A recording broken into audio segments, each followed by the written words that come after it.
They lit up the silver screen and captured our hearts. But behind the camera, many of Hollywood's greatest legends were fighting battles that few understood. This is their true story.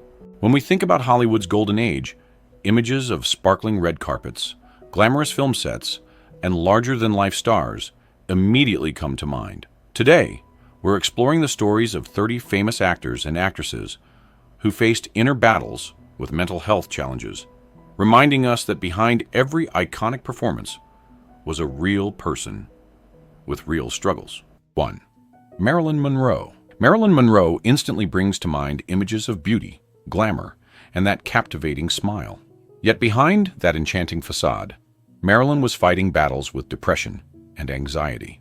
Many people see her as the ultimate symbol of Hollywood glamour, but her life was far more complex than those glamorous photos suggest. Marilyn was born into difficult circumstances, and those early experiences left lasting emotional scars. She experienced trauma multiple times while in foster care and left school at 15. Even as she became one of the most famous actresses in the world, her inner life was filled with uncertainty and self-doubt. She was often described as fragile, a woman who wore her smile like armor to protect the pain within. Arthur Miller, her third husband, later described how her traumatic upbringing had left deep emotional wounds that affected all her relationships.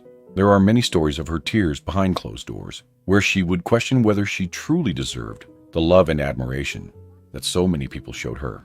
One touching anecdote tells of a time when Marilyn, after a long day of filming, sat quietly in her dressing room. She was surrounded by glamorous costumes and makeup, but in that moment, she felt nothing but overwhelming loneliness.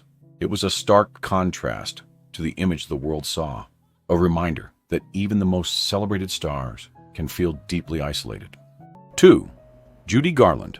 Judy Garland is often remembered for her magical performance in The Wizard of Oz, but behind the camera, her life was filled with profound pain. Many people remember her singing Somewhere Over the Rainbow, a song that promised hope and dreams. Yet for Judy, the rainbow represented the distance between Hollywood's promise and the harsh reality of her own life. From a very young age, Judy was pushed into the spotlight. Her mother, Ethel, was the first person to give her pills when she was not yet 10 years old, calling herself the real Wicked Witch of the West in Judy's later recollections. The pressure to be perfect, to always smile on cue, and to deliver flawless performances took a heavy toll on her mental health. She struggled with depression and anxiety, often feeling overwhelmed by constant expectations. The studio forced her and Mickey Rooney